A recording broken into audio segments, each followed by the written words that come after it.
Yo, what's good guys? Welcome back to the second video on the channel. Hopefully you like the first one. I know it was a bit short, but yeah, it's just a little introduction about myself. But this video is just going to be basically talking about some mistakes that I've made in the space so far, and how I'm managing to learn from them, and hopefully help you guys move forward if you make any mistakes. And it's okay to make mistakes, so the best way to learn is from making mistakes. And in this space, you can make the smallest mistake and it'll cost you a lot of money, or you can get something right. So it's all about finding your own way and how you go about things yourself.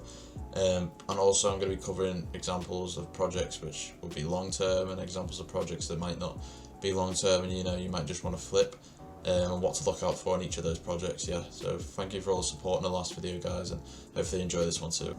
Yeah, sorry about this, guys. Basically the footage last night that I recorded, I can't find it this morning. I must not have pressed play on this part of the video. But yeah, basically when determining whether a project's going to be a long-term hold or a short-term hold is basically the utilities that a project offers in the long run, and the roadmap and what they are promising in the future. Also, you want to look deep into the team and do your research on them, whether they can back up the stuff that they're saying within a roadmap and the utilities that they're offering. But yeah, these are the most important factors to look out for when determining what to do with a project, and if you want to hold it or flip it. So yeah, I'll show you an example of a long-term hold in the next clip. Yeah, so you may be wondering, what's a prime example of a project that has a great utilities behind it and is definitely a long-term play, a long-term hold that I truly believe in and I'm bullish on.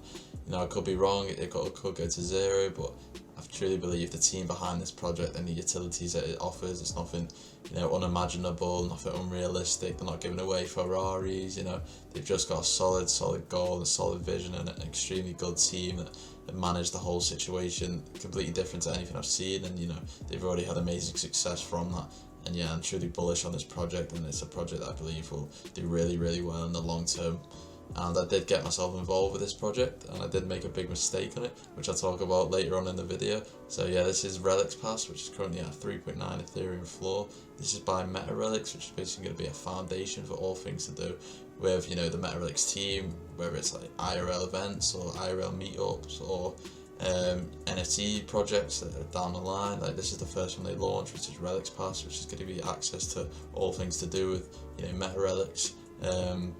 So yeah, this project offers amazing utilities, and I really recommend looking into the team, looking into this project. But yeah, this is a prime example of a project that I believe is going to do really well in the future, just because of how well the team is and how structured it is and the utilities behind it. Yeah, so I did actually make a TikTok on this project when the floor price was at 1.25 Ethereum. This is only a few days ago, and it's already shown how much the price has increased to 3.9, which is like thousands of dollars, which is crazy. But I didn't think it would grow so quickly in that short space of time. But it just shows already how people are starting to notice this project and really seeing the true value of it and the true utilities that it offers, and the places that it can go in the future. And there's still so many things that they haven't covered and haven't talked about. So yeah, it's definitely a project that I think is going to do really well. Yeah, so that was basically an example of a project that I believe is going to be there for the longer hold. And a project offers good utilities and a good team and a strong, solid foundation for what's coming in the future. I'll talk about the other side of things, which is when projects turn into quick flips. Basically, I'm not going to talk about any projects in particular because I have no right to do that.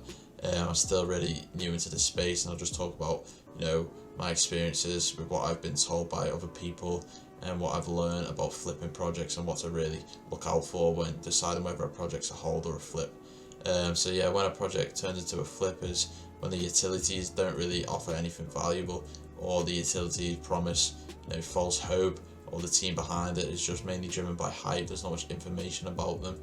And flipping projects is important, and because you would really want to build up that liquidity, but it's just finding the projects that holds and flips, because they're two completely different things, and it can be hard to find that sometimes because, like I said, false hope can really mislead you. And it's just really important about doing your own research into projects and determining whether you see it as valuable or not, and in the long term or in the short term, it all adds up to building up that liquidity, to being able to play with the secondary market.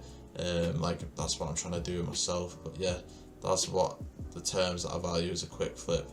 and what to look out for when, you know, deciding what to do with a project. Yeah, so now onto the painful part of the video for myself. This is the mistake that I made with, you know, the Relics Pass, the project that I truly believe will do really well in the long run. But this was my first ever mint, and the mint was 0.2, and at the time I had about 0.3 in my wallet, because I'm holding a few other projects that I got involved with, and I really needed liquidity. And my plan for this project was to hopefully get a healthy floor price at the start and sell and get back involved with this project, if it dropped down a bit. And I knew in the long run this project would do exceptionally well, so I ended up selling mine at 0.8 Ethereum.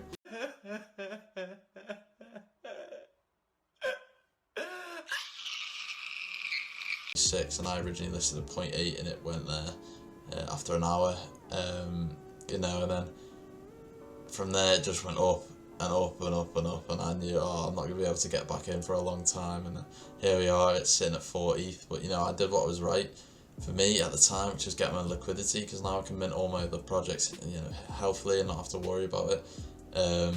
But yeah, one day I will get back involved with this project, I'm sure, in the future. But yeah, that was the big mistake that I made, which is not holding on to this project from the start, because straight away this project went to obscene amounts of money, which for me would be life changing. But I learned a valuable lesson for that. I'm not gonna get myself down, because I did what I thought was right at the time, and yeah, it didn't work on my favour, but there's going to be lots of opportunities in the future for sure. That that's an important message for you guys to take with you, and learn from my lesson that I took. This team and this project is really unique and really has a strong sense of community and a strong value behind it, and it's going to do really, really well in the future for sure. But yeah, that was a big opportunity that I missed, and I'm very grateful that I made money on my first mint, because not a lot of people do that. But yeah, I could have made a lot more money, but I didn't get greedy at the time. I sold, and I did want to get back in if it dropped down, but it didn't, and it is what it is. It just mooned from there, and it probably will moon even more. But yeah, that was my first big lesson that I learned in this space, and I'm going to carry that with me for a long time, and it's taught me a lot. And I felt contrasted emotions from being extremely happy to being really down about it. But it's just a whole learning process for me and you guys, and hopefully you guys cannot make this mistake that I did. But I made healthy profits, and now I'm up now, so I got to look at it that way and not get greedy. So yeah, that was my big mistake. Yeah, so that was it for today, guys. Just my experience with projects that I believe are going to be long holds and flips, and some big mistakes that I made in this space, and how I learned from them, and how I'm gonna move forward from now. So some of the stuff that I say might be inaccurate or a little bit off, and I apologise for that. Please let me know in the comments what I can do better. I really do appreciate it. But yeah, thank you for watching, guys, and I'll hopefully be uploading tomorrow. So yeah, I really appreciate the support and everyone coming and just even watching it. You don't have to like or anything. I just really appreciate it. So thanks, guys.